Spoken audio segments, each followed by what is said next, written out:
This has massive implications on the Detroit Red Wings season after coming off a massive win. Detroit's making a final push to make it into the playoffs with key players in Alex DeBrincat, Lucas Raymond, and Patrick Kane leading the way. We have a lot to break down in this episode. Before we get into that, we have exciting news to bring to the channel. We're kicking off a March Madness bracket for the channel. We've partnered with the Hot Takes app and other digest channels for this event. It's completely free to sign up. Just download the Hot Takes app, click the March Madness banner at the top, and under groups, select the Digest Media pool. This is really exciting as there's over $25,000 in prizes to be won, and since there's a much smaller pool of people participating, there's a real chance to win big. So check out the link below in the pinned comment or the description, or scan the QR code on your screen to download the app, and make sure to use promo code DIGEST. It is cap sensitive, so DIGEST in all caps to get some exclusive perks when signing up. The main event round starts on March 16th,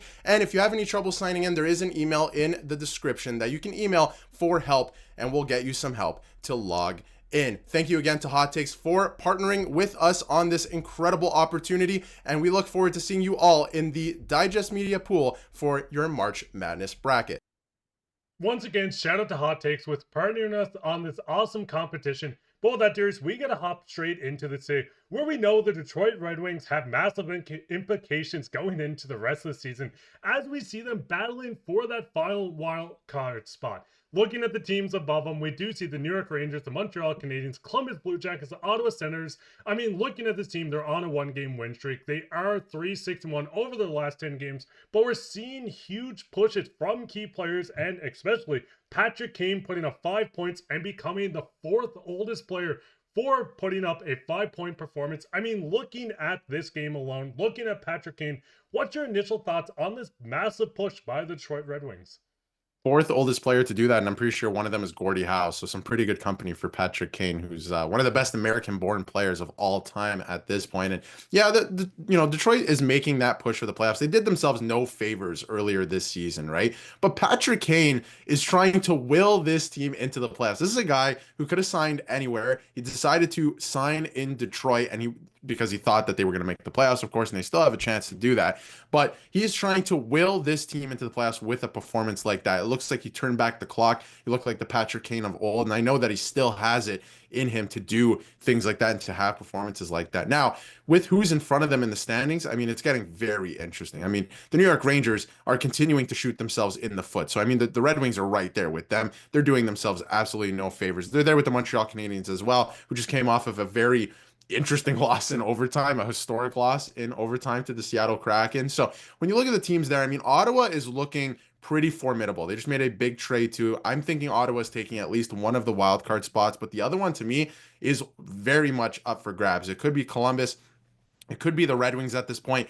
I'm starting to think that the Rangers do not have it, and I don't think the Montreal Canadiens have it either. So I am starting to think that it's either Columbus or Detroit for that last playoff spot, but Detroit is going to have to continue to play well and get performances, big performances out of the players that they need the most, like Patrick Kane, for example, but not just him. Lucas Raymond's having a monster season too, a couple other guys. So I do actually think that Detroit could end up in the final wildcard spot here. I do think it's Ottawa that takes the first one.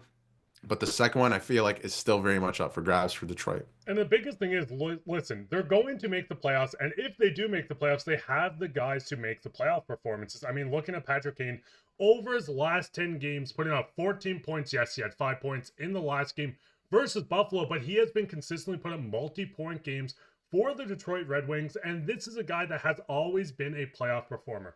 If they can squeak in, and we're going to get into the percentages of them making it, if they do squeak in, I think they do have the best chances to make an impact, to make a push in the playoffs. We've seen them pick up a key pieces. We've seen them change their goaltending a bit, but this is a team, like you said, that has a lot of players stepping up. Lucas Raymond is having quite the breakout, being one of the most underrated players in the NHL. Dylan Larkin is coming off the Four Nations looking incredible, and he's having a bounce back season as well. This is a team that can make the push, and I mean, looking at this team, are you a little surprised that Detroit's this low in the standings, or do you think they're waiting to kind of hit that second apron going into the playoffs?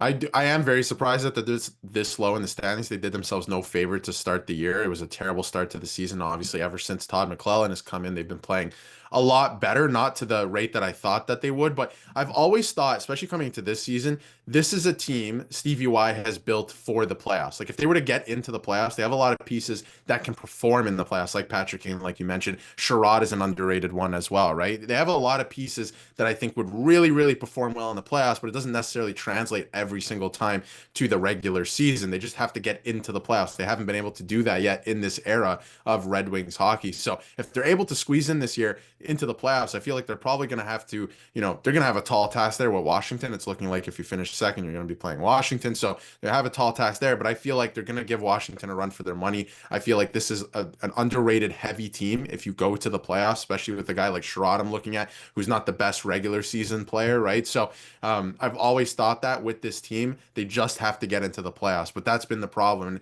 the other thing here too, Mark, that I think is interesting before we get into some other stuff too, what happens with Steve Yzerman past this year if they don't make the playoffs, right? Because you haven't built a good enough regular season team to make the playoffs. I still believe, like I said, if they make it into the playoffs, they can be an underratedly good team in that way. But because I feel like they're kind of built that way, but they haven't been able to get there yet. So I think it's going to be interesting if they do miss, but my money is on them actually taking that last wild card spot. Yeah, the biggest thing is if they go into the postseason not making, I think there are going to be quite some big changes. Maybe they go on from Stevie Y and find someone new. I don't think the coach is going to change, or maybe they do change the personnel. But looking at the upcoming lineup, there's a lot of crucial games for Detroit. I mean, looking at this and ignore the time on the side. I'm from Newfoundland, so this is completely different from Detroit. But looking at a lot of these games, you have some tough matchup. Carolina's coming in on a bit of a hot streak. The Vegas Golden Knights, the Washington Capitals, one of the top teams in the NHL. But the biggest games start to come when they're facing the East again. The Ottawa is a must-win game.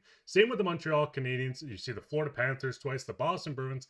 These are all games they have to win. Yes, they're not going to take Florida in the standings, but the biggest thing with this is winning the crucial games against the Ottawa Senators and the Montreal Canadiens. I think if they lose both or one of these games, there's a very high chance that they don't make the playoffs. I mean, looking at the percentages, starting from the bottom of the league, Pittsburgh Penguins, which is kind of funny to see at 0%, but we see Detroit at 9.4%, the Montreal Canadiens at 14.5%, and the Columbus Blue Jackets, who are also there, 24.7%. These are the chances of making the playoffs. You can pause and read into the second round, the Stanley Cup Finals, winning the cup, but this percentage has to hop up. Detroit really needs to go on a hot streak.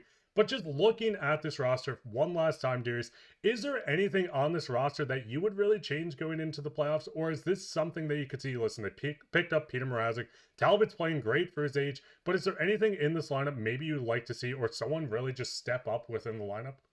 I would like to see everybody step up. They're going to have to play. I want to see what they're made out of at this point, because you're right there on the outside looking in. It's not like you're far out and you have no reason to play, right? You have a reason to play. And like you brought up with the schedule, there's times throughout the schedule and other teams where they'll play a lot of Western Conference opponents, let's say, and they don't control their own destiny. You're playing Boston, like you mentioned, the Senators, who are also in the mix there, right? You're like playing some teams in your own division and conference, and it can help you control your own destiny. So they have a great opportunity in front of them. So everyone needs to step up. What is this team made out of, right? We're going to find out in the next couple of weeks, and I think that's going to be exciting to watch. So I still think that they probably end up in the last wild card spot, because looking up and down the lineup, I mean, Columbus has been impressive this season for sure.